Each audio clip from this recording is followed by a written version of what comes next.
मैंने उसे ज़बान दी थी, वादा किया था उससे। मैं उसकी हिफाजत करूंगा। मेरे होते हुए उसे कोई नुकसान नहीं पहुंचा सकता, मैंने उससे कहा था। लेकिन हुआ क्या? हमें दुश्मनों की क्या जरूरत है?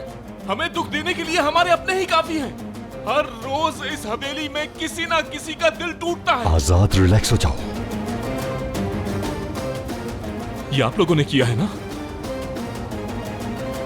2 दिन भी उस लड़की को सुकून से नहीं रहने दिया आप लोगों ने, 2 दिन भी। आजाद, अंकल, जिसने भी ये किया है उसे इसका हिसाब देना पड़ेगा।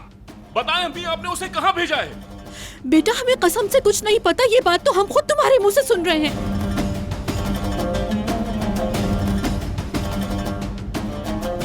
इसका मतलब है ये सब आपने किया है। आपके दिल में सिर्फ बुग़्ज़ और नफरत भरी हुई है। उस मासूम लड़की को ना आपने अपने दिल में जगह दी है और ना ही इस हवेली में। लेकिन मैं अपना वादा पूरा करूंगा। मैं रेहान को कहीं से भी ढूंढ निकालूंगा, उससे शादी करूंगा। आप लोगों में से कोई भी मुझे नहीं रोक पाएगा, कोई भी नहीं।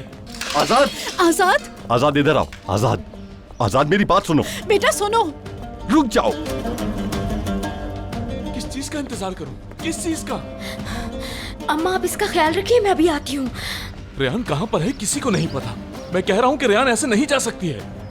2 दिन पहले वो अपनी मर्जी से इस हवेली में आई थी। आप समझ रहे हैं ना? अपनी मर्जी से। अब कह रही है कि शादी नहीं कर सकती हो। मैं इस बात को मान लूं। बस बंद। बहुत हो गया जहान, इसे ले जाओ यहाँ से, इससे पहले कि मेरे हाथों कुछ गलत हो जाए। ठीक है बाबा, ठीक है। आप क्या करेंगे दादा? हाँ? मेरे भी कत्ल का फैसला सुनाएंगे? अगर ऐसा करने से सब कुछ ठीक हो जाता है तो ये भी करके देख ले। आप इस हवेली के मालिक बनते हैं ना? जिस तरह इसको रेजा रेजा किया है, इसी तरह इसको जोड़ के दिखाए नजर। ऐसा मत करे बाबा, प्लीज प्लीज।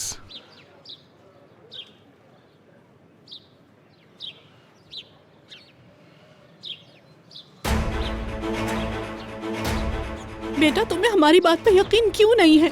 हम कसम उठाते हैं कि हमें इस बारे में कुछ भी नहीं पता।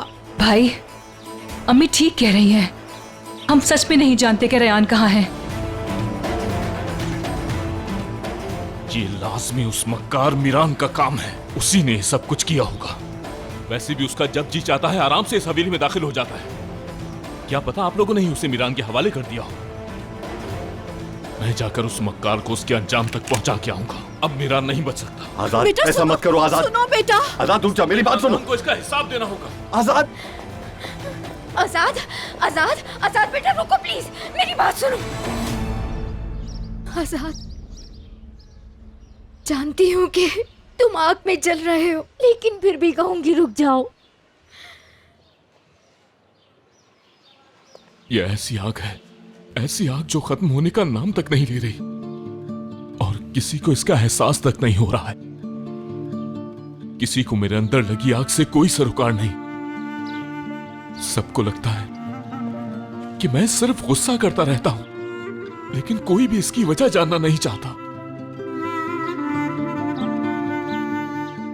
बस बहुत हो गया। अब मैं इस मामले को हमेशा के लिए खत्म करके रहूंगा। हर कोई अपने किए का हिसाब जरूर देगा।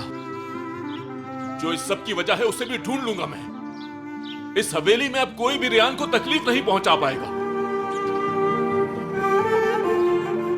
रेहान अब खुश रहेगी। आजाद रुक जाओ। किसी ने तुमसे झूठ बोलकर तुम्हारे अंदर लगी आग को भड़काया है। तुम अपनी माँ और अपने दादा को कसूरवार मत समझो, इसमें उनका कोई कसूर नहीं है। रेहान अपनी मर्जी से खुद गई है। उसे मलिका के साथ भेजा है। दरअसल बात यह है कि रेहान ये शादी नहीं करना चाहती थी और मना नहीं कर पा रही थी। मेरी बात को समझो, खुदा के वास्ते खुद को तबाह मत करो तुम। रेहान मुझे नहीं चाहती।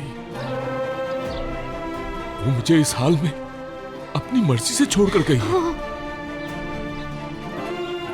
उसके साथ जिसने जुल्म किया, रेहान अब तक उस मक्कार से प्यार करती है।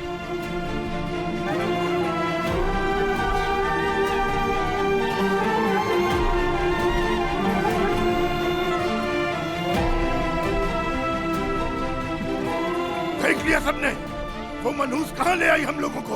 उसने शादोल और खानदान का नाम मिट्टी में मिला दिया, रेजा रेजा कर दिया हमें। एक मनहूस साहिब की तरह मुसल्लत है हम पे। चुप हो जाएं बाबा, चुप हो जाएं। आप इतने पत्थर दिल क्यों हो गए हैं बाबा? इन बच्चों की हालत पर जरा भी तरस नहीं आता आपको? आप जो कुछ कर रहे हैं सबका फायदा क्या है?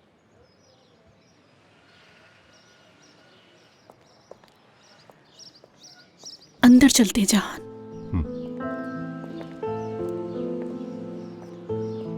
मेरी बच्ची, अगर तुम्हें भूख लग रही है तो कुछ खाने के लिए लाऊं? मैं अम्मी बाबा के पास जा रही हूँ। ठीक है, तुम जाओ। अगर भूख लगे तो मुझे बताना।